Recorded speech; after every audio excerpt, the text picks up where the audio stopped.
अस्सलाम वालेकुम, मैं हूँ रिदा सैफी। नाजरीन, बरतानिया में कोरोना वायरस की शनाख्त होने वाली नई किस्म के मुतालिक हम क्या जानते हैं? सवाल ये है, आज एक तरफ तो नया इंकशाफ हुआ जब प्रोफेसर डॉक्टर अताउर रहमान साहब, जो कि साबिक चेयरमैन भी रहे हैं एचईसी के और इस वक्त प्राइम मिनिस्टर की टास्क फोर्स बराए साइंस और टेक्नोलॉजी के चेयरपर्सन भी हैं, उन्होंने ये इंकशाफ किया कि बरतानिया की जो इकसाम निकली है पूरी दुनिया में से, उसमें से एक किस्म जो है वो पाकिस्तान भी पहुंच चुकी है, जिसके ऊपर एक वावेला मच गया कि चूंकि ये बहुत खतरनाक है, चूंकि लोग इससे परेशान हैं, चूंकि हम ये देख रहे हैं कि लंदन से ये खबरें मौसूल हो रही हैं कि लोग घर वापस भाग रहे हैं छोड़ छोड़ के शहर को। तो फिर अगर ये यहाँ पहुंच गई तो इसका क्या इम्पैक्ट हो सकता है? और हम है कि चैन और सुकून की बांसुरी बजा रहे हैं, एक तरफ हुकूमत जलसे कर रही है, कन्वेंशन कर रही है, तो दूसरी तरफ ऑपोजिशन गैदरिंग करने पर बजिद है। और ऐसे में क्या लॉन्ग मार्च और ये सारी चीजें और पब्लिक गैदरिंग्स हो सकती हैं? थोड़ी सी बात कर लेते हैं, कोरोना वायरस की नई किस्म किस तरह से फैल रही है। ये तेजी से फैल रही है। यूरोपीय ममालिक ने बरतानिया के साथ मुख्तलिफ दौरानिये पर मुश्तमिल सफरी पाबंदियां भी आयद कर दी हैं। ये नई किस्म तेजी से वायरस के पुराने उसकी जगह ले रही है और साथ ही साथ वायरस की जो हैयत है वो तब्दील हो रही है, जो वायरस के सबसे अहम हिस्से को मुतासिर कर रही है। कोरोना वायरस की इस नई किस्म N501Y के बारे में साइंसी डेटा अभी तक वाजे नहीं है। दादोशुमार बताते हैं ये नई किस्म साबका एग्जाम के मुकाबले में 70% ज़्यादा तेज़ी से फैल सकती है। दादोशुमार ये भी बताते हैं मुख्तलिफ वायरस के इकसाम की 70% तक ज़्यादा मुंतकली हो सकती है। दादोशुमार ये कहते हैं अगर कोई वबा बढ़ रही है या कम हो रही है तो वो 0.4 की रफ्तार से है।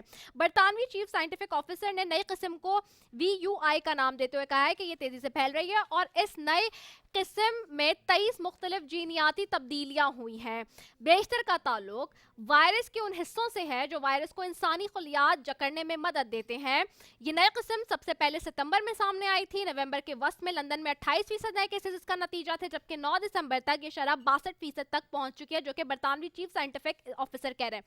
मैं जाऊंगी, सबसे पहले मुझे ज्वाइन कर रहे हैं जी प्रोफेसर डॉक्टर अताउर रहमान साहब हैं, उनकी तरफ जाती हूँ। I am very thankful to you that you have given your time to us. I know that everybody is into it today कि जी आपने जैसे ही ये इंकशाफ किया और ये ब्रेकिंग न्यूज़ दी कि ये वायरस कराची पहुंच गया है, पाकिस्तान आ गया है, तो एक नया पेंडोरा बॉक्स खुल गया और महकमा सेहत सिंध के तर्जुमान ये कह रहे हैं कि नहीं ऐसा कुछ नहीं है।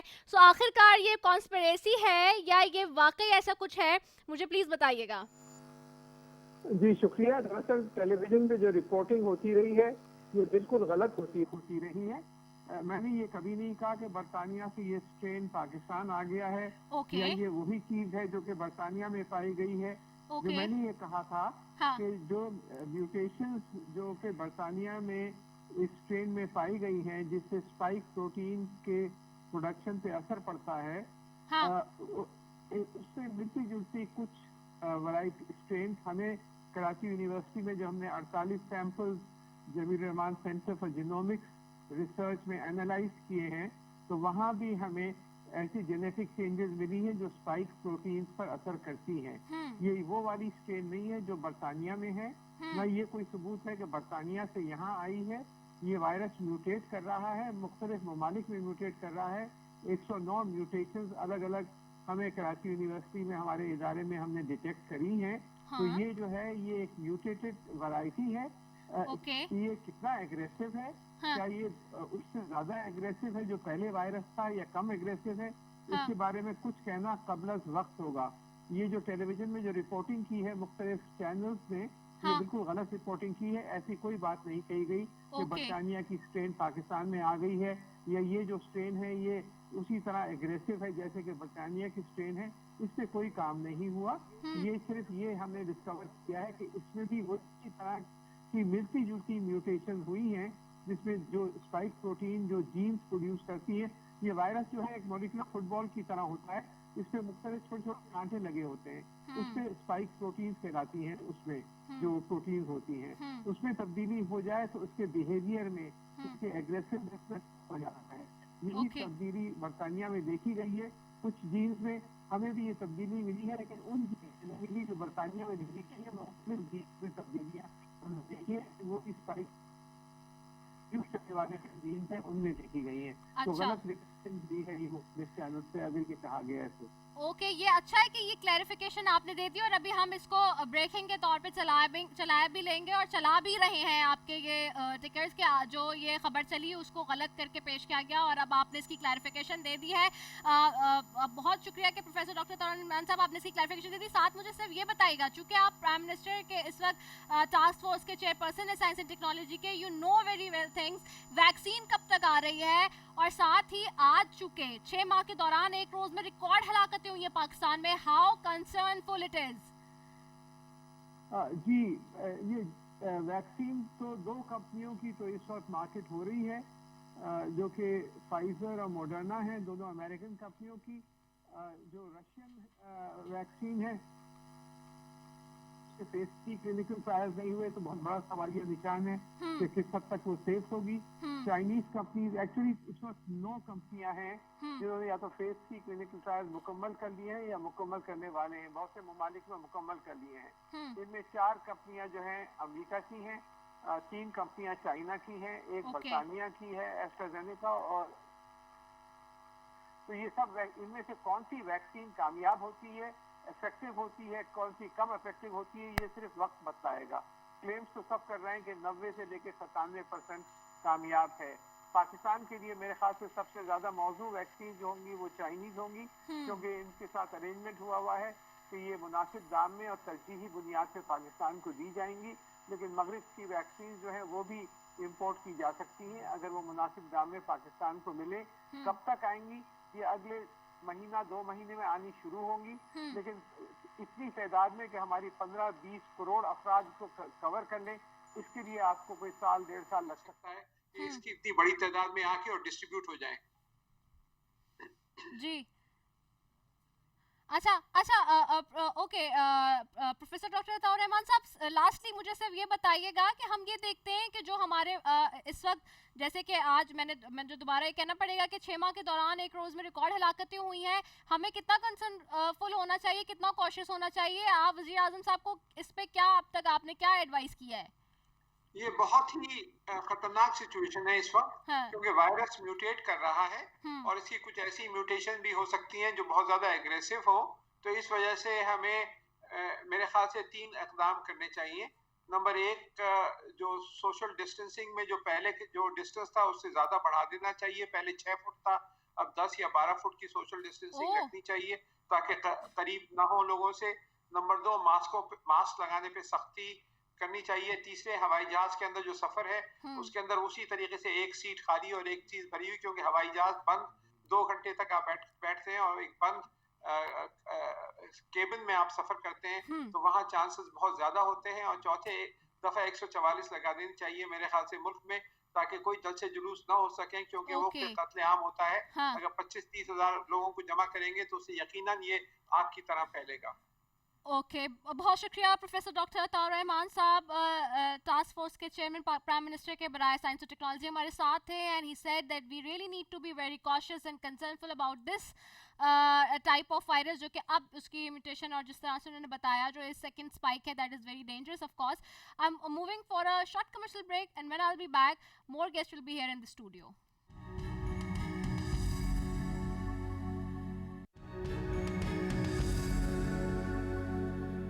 वेलकम बैक नाज़रीन, और मेरे स्टूडियो में भी मेहमान मौजूद हैं और जल्दी से मैं जाऊं वक्त ज़ाया किए बगैर, क्योंकि वो इंतज़ार कर रहे हैं। सबसे पहले मुझे ज्वाइन कर रहे हैं प्रोफेसर डॉक्टर फरहान ईसा हैं, CEO हैं ईसा लैब के। आपको खुशामदीद कहती हूँ, thank you so very much for joining us. साथ बैठे हैं प्रोफेसर डॉक्टर सईद खान हैं, इंचार्ज हैं कोविड-19 के डाउ यूनिवर्सिटी के मॉलिक्यूलर पैथोलॉजी के भी। आपको भी खुशामदीद कहती हूँ, बहुत शुक्रिया सर कि आपने ज्वाइन किया। साथ हमें ज्वाइन करेंगे कुछ देर में भी डॉक्टर सलमान ओथो हैं, वो कोविड स्पेशलिस्ट हैं और सर्विसेज हॉस्पिटल में एक्सपर्ट हैं, तो मैं उनको भी फिर अपने प्रोग्राम में वेलकम करूंगी जब वो ज्वाइन करेंगे। मैं अभी सबसे पहले फरहानी आपकी तरफ आती हूँ। आप लोग सुन रहे थे अताउर रहमान साहब ने जो कहा, आज तो एक अजीब ही ब्रेकिंग बन गई पूरे दिन की जो उन्होंने कहा, और उसके बाद जिस तरह से सारी चीज़ें हुई। और इस वक्त हम सब देख रहे हैं कि किस तरह से जो है वो आज की जो अफसोसनाक खबर, जिसके मैं ऊपर थोड़ी सी बात करूँ आज, कि 6 माह के दौरान एक रोज़ में रिकॉर्ड हलाकतें भी हुई हैं। क्या कहेंगे इस हवाले से सबसे पहले? पहले तो ये कि डेफिनेटली हलाकतें हो रही हैं और ये ज़रूर है कि इंग्लैंड वाला वायरस यहाँ पे पाकिस्तान आया कि नहीं आया वो एक क्वेश्चन मार्क बात है। हाँ। और बट ये ज़रूर है कि जो वायरस मौजूदा है वो इस तरह से म्यूटेट कर रहा है कि और ये लहर के अंदर कि इसका इफेक्ट यंगर पॉपुलेशन पे हो रहा है और लोग ज़्यादा सीरियस हो रहे हैं और ये तो एक तशवीश की बात ज़रूर है। हाँ, ठीक है, सही है। तो आप क्या समझते हैं कि इससे किस तरह से जो है वो हमें निमटना है और कितने हमें एसओपीज को फॉलो करने की ज़रूरत है, क्योंकि इस वक्त तो लोगों को मैं देख रही हूँ कि वो बिल्कुल भी कॉशियस नहीं है, केयरफुल नहीं है। कॉशियस और नहीं है बिल्कुल और डिज़ास्टर है ये बिल्कुल। और हाँ। यू नो बेसिकली इस दफ़ा तो मैं ये कहूँगा कि एसओपीज़ जो पहले वाली बताई थी वो भी ज़रूर करें।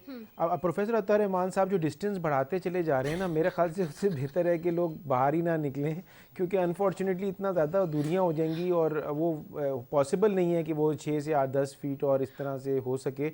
प्रोफेसर अतार रहमान की बड़ी इंटेंशन सही हैं और मैं भी समझता हूँ कि जो उन्होंने दिन में बात कही थी वो यही कही थी कि इंग्लैंड में उसे का वायरस आ गया है। और मैं उसको एक तरह से थोड़ा सा ये बताता चलूँ कि इतनी ज़्यादा ट्रैवलिंग हो रही है और टेस्ट की जो क्वालिटी ऑफ लेवल है, जो काम कर रहे हैं लोग, वो इस तरह से नहीं कर रहे। तो मैं ये ज़रूर समझता हूँ कि अगर आज नहीं आया ये वायरस तो कल ज़रूर आ सकता है। हम ये नहीं कह सकते सिर्फ कि हमारे पास अब्दुल्ला शाह गाजी का मज़ार है कराची में तो जो है वो सैलाब नहीं आ सकता या फ्लड्स नहीं आ सकते। ये वायरस स्ट्रेन्स जो हैं ये पूरी दुनिया में फैल रहे हैं। आप देखिए हमारे पास डेंगू आ गया, हमारे पास चिकनगुनिया आ गया, हमारे पास आते जा रहे हैं। तो ये भी आ जाएगा अगर हमने इसका ख्याल नहीं रखा। ठीक है, हमारे पास आ जाएगा अगर ख्याल नहीं रखा। ख्याल रखने की बहुत ज़रूरत है। आपकी तरफ आती हूँ प्रोफेसर डॉक्टर सईद खान, ये बताइए कि इस वक्त आपने पहले तो सुना, आप जब मैं आपको बताऊं, जब मेरी आज ऑफ रिकॉर्ड भी बात हो रही थी प्रोफेसर डॉक्टर सईद से, तो चूँकि अब ये भी हमारे पास पहले भी आते रहे और मैं आज भी जब ये खबर आई तो सबसे पहले मैंने कंफर्म करने के लिए अपने सारे मेहमानों को ऑफ रिकॉर्ड कॉल की कि ये क्या हो रहा है जो अताउर रहमान साहब कह रहे हैं, ये किस तरफ जा रहे हैं मामला। क्योंकि ऑफ कोर्स एक कॉशियस होने के साथ साथ एक डर भी है, क्योंकि हमारा अपना भी काम ऐसा है। मैं आपको बार बार ये बताती हूँ कि हम 24/7 फील्ड में है, so we have to be very careful. अभी तक तो अल्लाह का शुक्र है कि बचे हुए हैं एसओपीज़ की वजह से, लेकिन लोग ये समझते हैं कि जी शायद ये सब मजाक हो रहा है या शायद ऐसा कुछ नहीं है। सो प्लीज़ ऐसा मत समझिए। तो मैं आपकी तरफ आऊँगी और जो बात अभी आपने सुनी और जिसके ऊपर कमेंट किया फरहान ने भी कि डिस्टेंस वाली बात, 3 चीज़ें बता के गए अताउर रहमान साहब। So do you agree with that? नहीं, मैं बिल्कुल एग्री नहीं करूंगा, क्योंकि अच्छा, ये सिंध वाले वफाक औरों के साथ अग्री नहीं कर रहे हैं, मैं देख रही हूँ यहाँ भी डॉक्टर्स के कॉन्फ्लिक्ट चल रहे हैं। क्योंकि हम फील्ड में, अगर मैं सच बात बताऊं ना, कि हम डे 1 से लेके अब तक हम 24 घंटे फील्ड में इन टच हैं। ठीक है, हम सबसे ज़्यादा कोविड टेस्ट किए जा रहे हैं, रोज़ाना की बुनियाद पे हम ऑब्जर्व कर रहे हैं। साइंस से हमारा ताल्लुक है, वायरोलॉजिस्ट है बेसिकली हम, तो वायरस को हम क्लोजली ऑब्जर्व कर रहे हैं। रोज़ाना हज़ारों की तादाद में हम टेस्ट कर रहे हैं और इस चीज़ से हम बिल्कुल बाखबर हैं कि ख़तरा क्या है। लेकिन अगर हम खबर ऐसे बना लें कि लोग डर जाएं तो वो मामला फिर कहीं रुकेगा नहीं। ये बिल्कुल हकीकत है कि यूके में एक स्ट्रेन आई है जिसको हम वेरिएंट अंडर इन्वेस्टिगेशन 2020 कह रहे हैं, कि उसमें कुछ म्यूटेशन आ रही है। और म्यूटेशन का लफ्ज़ ऐसा अजीब सा लग रहा है कि कोई नई चीज़ है। म्यूटेशन होती रहती है, वायरस में तो बिल्कुल बिलखुसूस होती है। सादा लफ्ज़ हम अगर हम आपको समझाने के लिए कहें तो क्या कहेंगे म्यूटेशन को? जिनियाती तब्दीली आ रही हैं।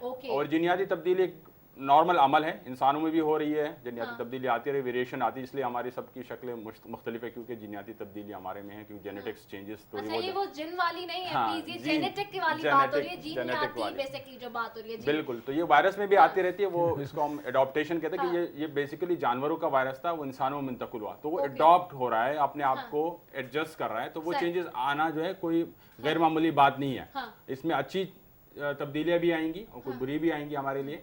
अब यूके में बहुत महदूद तादाद में ये वायरस है, इतना ज़्यादा नहीं कि पूरी दुनिया में फौरी तौर पे फैल रहा है। तो आज भी मैंने स्टेटिस्टिक्स लिए, क्योंकि गवर्नमेंट के साथ मैं बहुत क्लोजली इंटरेक्ट करता हूँ और मैं अप्रिशिएट भी कुछ चीज़ें पॉजिटिव है जो हम क्लोजली ऑब्जर्व कर रहे हैं, कि जो सर्वेलेंस सिस्टम है वो काफ़ी सिंध में पर्टिकुलरली काफ़ी ज़्यादा इफेक्टिव है। कि वो आज मेरी इत्तला के सिर्फ 3 केसेस जो हैं उन्होंने पॉजिटिव आइडेंटिफाई किया और वो भी वो ट्रेस कर रहे हैं। इतने सारे जो मुसाफिर आए हैं यूके से, 3 पॉजिटिव लोग हैं, लेकिन वो वाले स्ट्रेन नहीं है जो जिनके बारे में कहा जा रहा है। ठीक है, तो मतलब मुहतात रहना चाहिए, लेकिन इतना डर और खौफ भी नहीं फैलना चाहिए कि आवाम के लिए जो ये फासले बढ़ते बढ़ते पता नहीं कहाँ तक पहुँच जाएं और फिर जो है वही 3 चीज़ें मैं अभी दोबारा रिपीट करूंगा कि 3 चीज़ें हमें करनी चाहिए कि आप क्या 3 चीजें बता रहे हैं? ओके मतलब फेस, F फॉर फेस, कि हमें Okay. फेस मास्क यूज करना चाहिए, Okay. ठीक है। डिस्टेंस हमें रखनी चाहिए, हाँ जितने वही वाला पॉसिबल distance जो नहीं, इन्होंने वो अच्छा बहुत बना ज़्यादा के है, गए। मतलब जो अच्छा। मतलब वायरस का फासले से कोई बढ़ता नहीं चला जाएगा कि वायरस इफेक्ट वो ज़्यादा हम फासले बढ़ाएं। Okay. 3 फीट का फासला काफ़ी है, जो मतलब पॉसिबल है लोग कर सकें, ठीक अगर है। हम वो फिर लोग And the practically follow third नहीं is, करें। हाँ और हम हाथ धो लें, जितना पॉसिबल हो Wash हम your हाथ धोएं। hands. 3 चीज़ Okay. अगर हम फॉलो करें तो कोई मजायका नहीं है, कोई इतना मसला नहीं कि हम इसको काबू नहीं कर सकते, ठीक स्ट्रिक्टली है फॉलो करें। ठीक है। Before going to doctor Salman Otto, I am going to for a short commercial break, will be right back after it.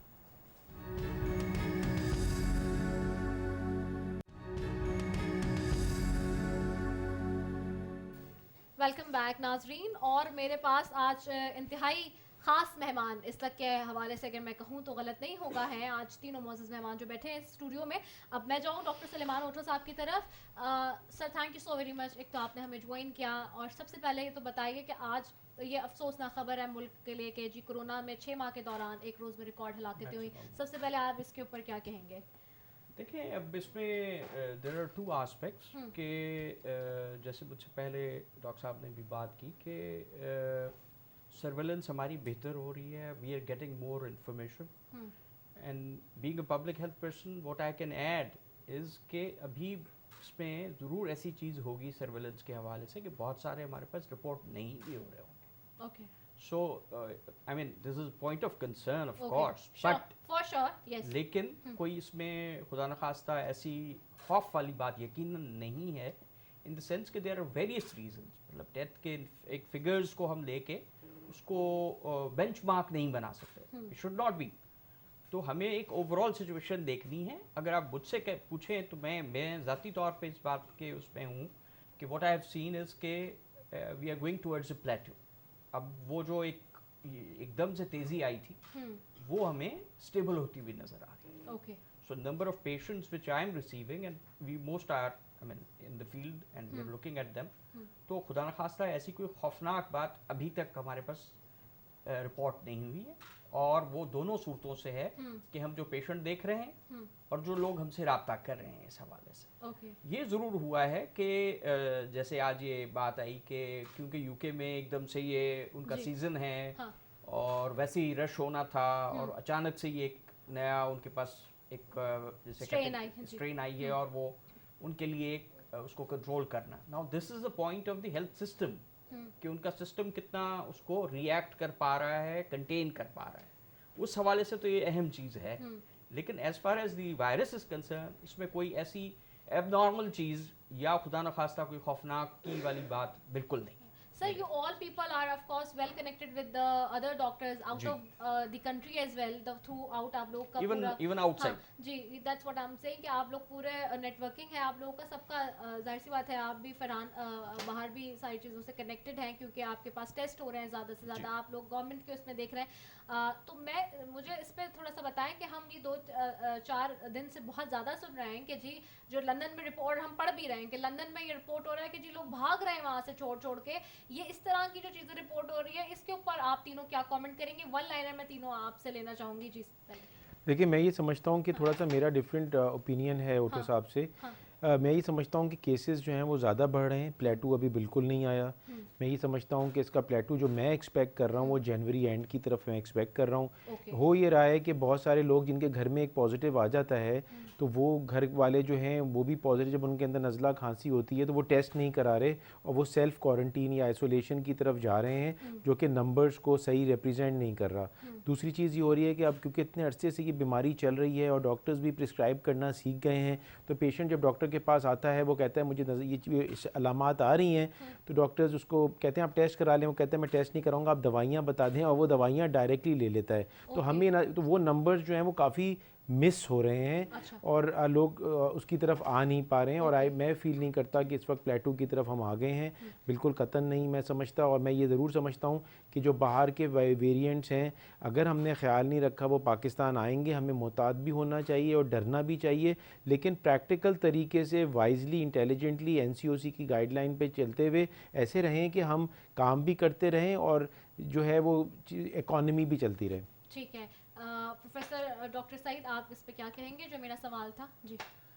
बिल्कुल आपने वजह फरमाया कि लोग वहाँ से मूव कर रहे हैं, तो इसमें प्लस पॉइंट जो मैं अक्सर मतलब आइडेंटिफाई कर रहा होता हूँ कि वहाँ पे सर्विलेंस बहुत अच्छी है कि स्ट्रेन आ गई फौरन डिटेक्ट हो गई, तो उन्होंने उसको कंटेन करने की कोशिश की कि भाई यहाँ लॉकडाउन हो जाए, तो लोग उससे भाग रहे हैं कि भाई हम क्रिसमस आ रहा है, छुट्टी आ रही है, तो वहाँ से मूव करना चाह रहे हैं। ओके, अदरवाइज अच्छा, वायरस ये एस्पेक्ट आप ये उसको एस्पेक्ट एक्सप्लेन कर रहे हैं, ठीक है। हाँ, अदरवाइज वायरस ऐसा कोई डेंजरस नहीं कि खुदा खासा किसी को मारा है, उसकी इन्फेक्टिविटी ज़्यादा है। हाँ, और बाकी उसके अलावा बाकी वो वायरस है, कोरोना वायरस है, तो रोज़ाना नया वायरस नहीं आएगा कि भाई हर दिन नया वायरस आएगा। हमारे यहाँ भी ये ज़रूरी है कि हम क्लोज सर्वेलेंस रखें, और जो जो चेंजेस वायरस में आएंगी, आज भी हमारी एक मीटिंग थी उसमें मैंने ये मशवरा दिया कि हम मॉलिक्यूलर लेवल पे, सीक्वेंस लेवल पे इस पर नज़र रखें कि वायरस की स्ट्रेन किस तरह मूव कर रही है। अदरवाइज पैनिक होने की कोई बात नहीं, लेकिन कंसर्न हो की ये बात है कि हम क्लोजली मॉनिटर करें केसेस कितने बढ़ रहे हैं और वायरस में क्या क्या चेंजेस आ रही है, क्योंकि अभी जो वैक्सीन आएगी उस पर भी उसका इफेक्ट होगा कि हमारी जो वैक्सीन बाहर से आ रही है वो हमारे लोकल स्ट्रेन के अगेंस्ट इफेक्टिव होगी कि नहीं होगी। तो इसलिए ज़रूरी कि क्लोज हम इसको ऑब्जर्व करें, कि मॉनिटर करें कि नंबर्स कितने बढ़ रहे हैं और वायरस में चेंजेस किस तरह आ रही है। तो उसको दोनों चीज़ों को हमने क्लोजली देखना है, और कोई चेंजेस आती है उससे डरने की बात नहीं है, ये अच्छी बात है कि खबर आप तक मिल रही है, तो उसको हम पॉजिटिव यूटिलाइज कर बजाय कि पैनिक उससे पहले। अच्छा, पैनिक नहीं होना है, ठीक है। मैं डॉक्टर सुलेमान ओटो साहब की तरफ जाऊंगी। जी सर, आप इस पे क्या समझते हैं, ये जो हम लंदन से सुन रहे हैं खबर, और जो जिस तरह की देखिए बहुत राइटली एक्सप्लेन चीज़ हुई डॉक्टर सईद साहब ने जैसे कहा। बेसिकली ये उनके अपने लोकल जिसे कहते हैं ना सिचुएशन है। हाँ। कि वो अब ये छुट्टियों का, जैसे अगर हमारे यहाँ ईद होती है तो ईद में हम ला मोहल्ला कोशिश करते हैं कि अपने गांव पहुँचे, तो वो घरों में बंद होना नहीं चाह रहे थे, that's why they moved out.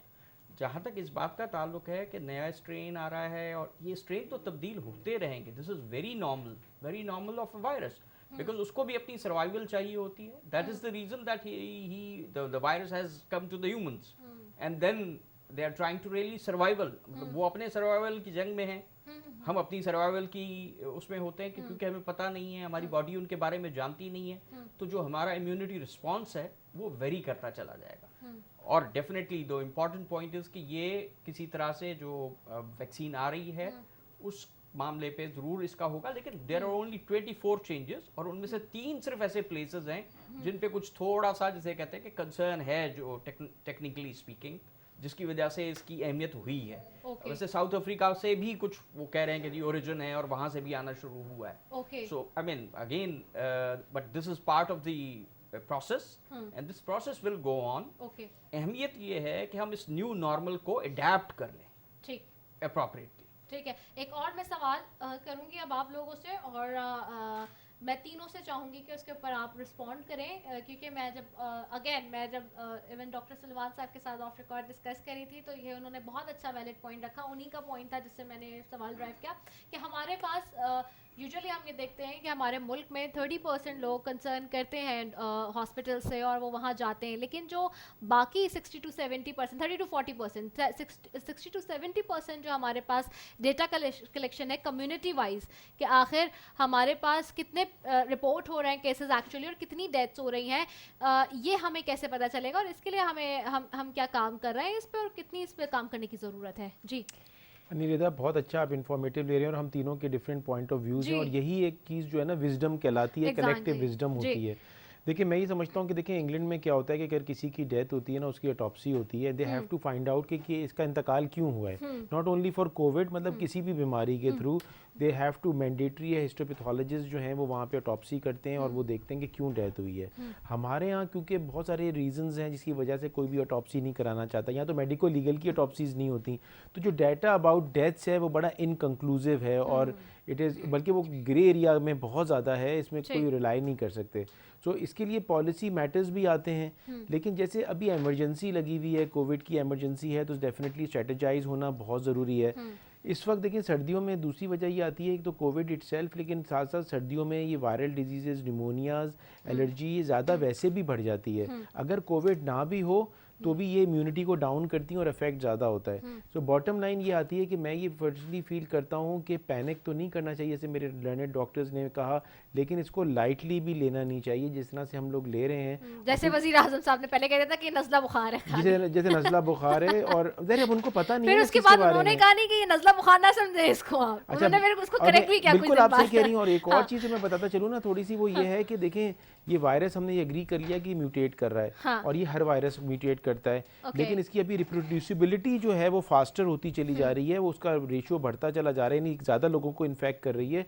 लेकिन ये वायरस, अल्लाह ताला ऐसा ना हो, अल्लाह ताला हम पे करम करे कि ये वायरस जो है वो लीथल भी ना होना शुरू हो जाए, इसकी म्यूटेशंस में सिर्फ स्पाइक प्रोटीन या इसके ऊपर की शक्ल ना चेंज हो, बल्कि ऐसा इसकी जो मोर्टेलिटी रेशियो है वो ना बढ़े। We have to be very careful. और अगर हम इसको आज नहीं इसको अंडरस्टैंड करेंगे, पैनिक नहीं करें, लेकिन इसको न्यू नॉर्मल पे मैं एग्री करता हूँ कि हमें इसके साथ रहना है। और आपको पता है पाकिस्तानी तो बहुत ही मेहमान नवाज हैं, हम तो वो वाहिद मुल्क हैं जो पोलियो को नहीं हमने ख़त्म किया, पाला हुआ है, फिर डेंगू को पाला, टाइफाइड को पाला, चिकनगुनिया में को। कह रहे हैं इसको असल में मत समझिएगा आप जी। तो कहने हाँ। का मतलब है कि ये वायरस पाकिस्तान में मैं समझता हूँ कि सबसे लॉन्गर ड्यूरेशन रहेगा। ओहो, तो this is नॉर्मल, और ये sad सेकंड news। लेयर नहीं, थर्ड लेयर भी आएगी जब तक कि 70% We will not population learn। Herd immunity नहीं हुआ। तो ये न्यू नॉर्मल की बात पे मैं बिल्कुल सेकंड करूँगा कि हमें इसको अटेंशन भी देनी और न्यू नॉर्मल की तरफ जो मूव हम कर रहे हैं उसको हमें ख्याल रखना भी ज़रूरी है। ठीक है जी। प्रोफेसर डॉक्टर सईद ये बताइए कि इस वक्त आप लोग के पास तो हैं नंबर्स, फिगर्स जो डॉक्टर्स से कंसर्न करें, जो हॉस्पिटल आ रहे हैं लोग। What about the rest of the people जो कि कम्युनिटी बेस हमें नहीं, हमारे पास डेटा है,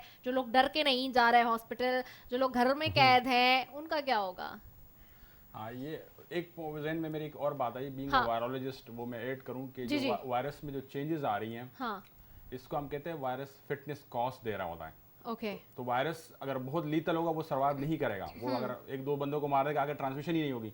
तो वायरस स्टेबिलिटी के लिए चेंजेस लेके आता है, वो फिटनेस कॉस्ट देता है कि उसकी लॉन्ग टर्म में वायरस लीथल नहीं होगा। ओके। वो कम, मतलब इन्फेक्टिविटी बढ़ेगी लेकिन लेथलिटी कम होगी। लेकिन डेथ क्यों ज़्यादा हो रही है? क्योंकि लोग ज़्यादा इन्फेक्ट हो रहे हैं, तो जो कोमार्बिड लोग हैं वो ज़्यादा कवरेज उसमें आएगी, उसमें डेथ आपको ज़्यादा नजर आएगी। ओवरऑल वायरस के जो चेंजेस हैं वो उसके सर्वाइवल के फेवर में होगी, और सर्वाइवल तब होगा जब लोग की ओवरऑल डेथ ज़्यादा नहीं होगी। लेकिन वो डेथ इसलिए ज़्यादा हो रही है क्योंकि नंबर ऑफ लोग इन्फेक्टेड ज़्यादा होते हैं। दूसरा जो आपने सवाल किया कि जो लोग घरों में हैं, अच्छा इसका प्लस पॉइंट भी है, नेगेटिव पॉइंट भी है। एक पैनिक वाला जो सिचुएशन था वो ख़त्म हो गया कि लोग शुरू में डर रहे थे और वो एसओपी इतना फॉलो कर रहे थे कि एक्स्ट्रा एसओपीज कर रहे थे, हर वक्त स्प्रे कर रहे हैं लोग, जो ना उससे एलर्जिक हो गए चीज़ों से। अब लोग थोड़ा समझ गए कि सेफली कैसे डील करना है। अगर आप सिम्टम्स आपको नहीं है तो आप घर बैठें। लेकिन उसमें एक गलत जो चीज़ आती है स्टेटिस्टिक्स में हमारे पास वो नहीं आ रही। वो लोगों को कोई मसला तो नहीं है, लेकिन जो हमारे ओवरऑल स्टेटिस्टिक्स है वो रियल नहीं है, उसमें काफ़ी इबहम है। और वो हमें तब वो सही होगा जब तक हमारे जो मज़ीद स्ट्रेंथन करें हमारे जो सर्वेलेंस सिस्टम है, गवर्नमेंट मज़ीद लोगों के घरों तक पहुँचे और वो डेटा जो है वो जमा करें और इसको मज़ीद ईजी करें कि लोग टेस्ट से ना डरें। अभी नए नए टेस्ट आ रहे हैं तो उसको अडॉप्ट कर लें। एंटीजन टेस्ट है जी। वो 5 मिनट 10 मिनट में हो जाता है और घर पे भी कर सकते हैं आप। तो इस तरह के टेस्ट की अवेलेबिलिटी अगर हम इंश्योर कर लें और डेटा को इजी कर लें, क्योंकि लोग शुरू से डर गए कि लोग पुलिस वाले पकड़ के ले जा रहे थे और वो वाला खौफ अभी तक लोगों के जहन से नहीं गया। तो उसको रिकवर कर लें और गवर्नमेंट को चाहिए कि कुछ स्टेप ऐसे पॉजिटिव ले लें कि लोग इनकरेज करें। अगर खुदा न खास्ता किसी को पॉजिटिव आया तो उसको इंसेंटिव मिले कि भाई ये आप अगर रिपोर्ट करेंगे तो आपको कुछ ना कुछ जो ना गवर्नमेंट अप्रिशिएट करेंगे कि आपने ये रिपोर्ट किया। अदरवाइज फिर अगर वो अनरिपोर्टेड रह गया तो वो स्टेटिस्टिक्स हमारे सामने नहीं है और डिसीजन मेकिंग, पॉलिसी मेकिंग उससे मुतासिर हो सकती है। ठीक है। Moving towards doctor Suleman Otho साहब, आप ही का ये पॉइंट था जिससे मैंने आज इस क्वेश्चन को रेज अप भी किया। मैं थोड़ा सा चाहूँगी इस पर आप भी नज़र दौड़ाएं, क्योंकि कम्युनिटी बेस की जो हम बात कर रहे हैं और जो जिस तरह की, वैसे तो डॉक्टर ईसा ने और प्रोफेसर सईद ने, दोनों ने जो है, प्रोफेसर ईसा ने प्रोफेसर सईद दोनों ने बहुत अच्छा एक्सप्लेन किया इस चीज़ को। मैं चाहूँगी कि आप भी इसको ऊपर जो है थोड़ा सा आंसर करें। देखिए, मेरा पॉइंट ऑफ व्यू जो बेसिकली था वो इसी वजह से था कि मेरा पब्लिक हेल्थ से ताल्लुक है। मेरी जो स्पेशलिटी है चेस्ट के अलावा जो है, I am a public health person also and I have been practicing for last 25 years now. तो उसमें जो एक अहम बात होती है वो ये होती है कि जो भी बीमारियां हैं उनके बारे में जब तक हमें सही मालूमात नहीं मिलेगी हम फैसले सही नहीं कर पाएंगे। राइट। ये बात करेक्ट। डायरेक्शन हमें फ्यूचर के लिए जो न्यू नॉर्मल या जो आइंदा जिंदगी हमने गुजारनी है उसके बारे में हमारे फैसले उसी वक्त दुरुस्त हो सकते हैं जब हमें इंफॉर्मेशन दुरुस्त मिले। सही। जैसे हम मेडिकल में कहते हैं कि अगर डायग्नोसिस हो गया तो 80% आपका प्रॉब्लम सॉल्व हो Solve हो गया। अब बाकी 20% उसको मैनेज करना है। Right so similarly if we know that how is the level of the problem, right अगर हमें एक्सटेंट ऑफ द प्रॉब्लम पता होगी तो जो हम फैसले करेंगे, जो प्रायोरिटाइज करेंगे, वो दोनों हवालों से अहम होगा, डायग्नोसिस के हवाले से भी, और अब मुस्तकबिल में हमें जो वैक्सीन के लिए प्लान करना है उसके लिए बहुत अहम है कि हम जाहिर है सारी पॉपुलेशन को एकदम से नहीं लगा पाएंगे, तो हमें प्रायोरिटाइज करना होगा ओके कि किन लोगों को हमें पहले फैसिलिटेट करना है, लगाना है, करना हाँ सही, तो ठीक उसमें अगर हमारे पास सही डेटा रिपोर्टिंग ये होने लगे, डॉक्टर साहब ने इंसेंटिव की बात की, तो मैंने कहा ये बहुत बड़ा इंसेंटिव गवर्नमेंट दे सकती है कि anybody and everybody who has been I mean acquired the infection, और उसकी फिर अगर एंटीबॉडीज करके और हमें पता चल जाता है कि जी ये इसको जरूरत है और इसको जरूरत नहीं है, तो हम उनको प्रायोरिटी पे लगा दे देंगे। तो राइट हमारे पास डेटा आना शुरू हो जाएगा और हमें ये पता चल जाएगा कि हमें कितनी वैक्सीन चाहिए, हमें कितने लोगों को, मतलब किन लोगों को प्रायोरिटाइज करना है, किन जगहों पे प्रायोरिटाइज करना है। और इसमें एक अहम बात मैं कहना चाहूँगा कि ये हमें जो हेल्थ मैनेजमेंट इंफॉर्मेशन सिस्टम है, इसको मुस्तकिल बुनियादों पर अपनी जगह, Pakistan is one of the countries जहाँ हमारे पास डिजीज सर्वेलेंस सिस्टम ही नहीं है। ओह 2008 में मैं अमेरिका जब गया था तो मुझे कहा गया था कि आप अपने मुल्क की जो है वो क्या कहते हैं डिजीज सर्वेलेंस सिस्टम साथ लाइए। तो जब मैंने पता किया तो हमारे मुल्क में डिजीज सर्वेलेंस सिस्टम नहीं था। उस वक्त सिर्फ एक अवेलेबल था, वो जो हमारे यहाँ जलजला आया था, उन इलाकों में एक डिजीज सर्वेलेंस सिस्टम उन्होंने उस वक्त की जरूरत के मुताबिक बनाया था सिर्फ उसका डेटा मुझे मिल पाया, और लेकिन अभी तक हम उस तरफ नहीं गए हैं। ओके तो व्हाट आई वुड सजेस्ट कि ये जो एनसीओसी है, इन्होंने इतना डायनामिक काम किया है, उस डायनामिक काम को परमानेंट कर दें within the health system.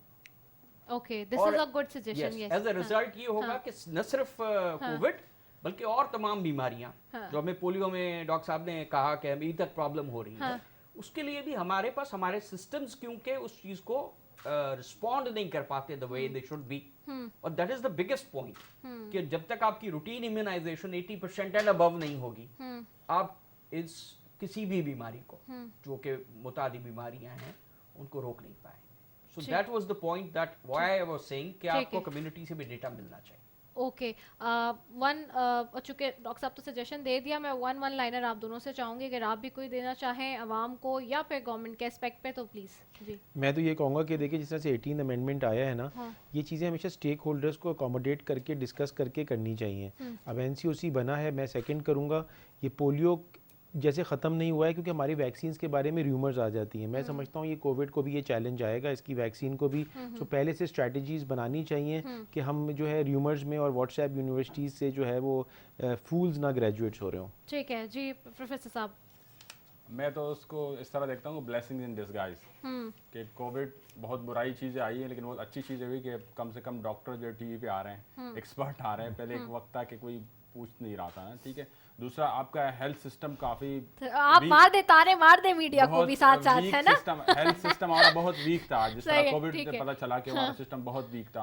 अब वो काफी स्ट्रेंथन हो रहा है, जैसे डॉक्टर साहब ने कहा, बहुत सारी चीजें जो है लेबोरेटरी अभी बन रही है, मशीनरी आ रही है। इंटीरियर सिंध में हम जहाँ विजिट किया, जहाँ भी चीज़ें नहीं अब वहाँ लगने शुरू हो गई हैं, तो इंफ्रास्ट्रक्चर काफ़ी बिल्ट हो रहा है। लेकिन एतदाल बहुत ज़रूरी है कि अगर हम SOPs इतना स्ट्रिंजेंट करें कि वो पॉसिबल ही ना हो उसको फॉलो करना, तो आवाम के लिए कोई मतलब ऐसी चीज़ छोड़नी चाहिए जो वो कर सके एतदाल के साथ। तो डर और खौफ और बेहतियाती के बीच का रास्ता इख्तियार करना चाहिए। ठीक है, बीच का रास्ता अख्तियार करना चाहिए। बहुत शुक्रिया professor doctor Farhan Isa, professor doctor Saeed Khan and doctor Suleman Otho साहब, आपका भी बेहद शुक्रिया। आप तीनों मुअज़्ज़ज़ मेहमानों का बेहद शुक्रिया कि आपने अपना कीमती वक्त निकाला, क्योंकि ये टाइम ऐसा है कि ये सारे जो आज हमारे मेहमान थे वो बहुत बिजी होते हैं, क्योंकि आप लोगों के ही से इस वक्त वो लिंक्ड अप हैं और पब्लिक सर्विसेज अपनी दे रहे हैं। सो इसमें से टाइम निकाल कर आना ये भी एक बड़ी बात है। सो इसी के साथ जी नाजरीन अपना एक तो सादा ख्याल रखें। कोविड के हवाले से मैं फिर कहूँगी कि बार बार मैंने आपको बताया, मास्क और SOPs जो बताए हमारे सारे डॉक्टर्स ने उनको फॉलो करें प्रॉपरली। अपना ख्याल रखेंगे तो आपकी फैमिली भी सेफ़ रहेगी। अगर आप अपना ख्याल नहीं रखेंगे, आपकी एक कोताही से जो है वो आपकी फैमिली तक भी ये ट्रांसफ़र हो सकता है virus. So be careful for about it. इसी का साथ अपनी मेज़बान रिदा सैफ़ी को दीजिए इजाज़त। पाकिस्तान जिंदाबाद।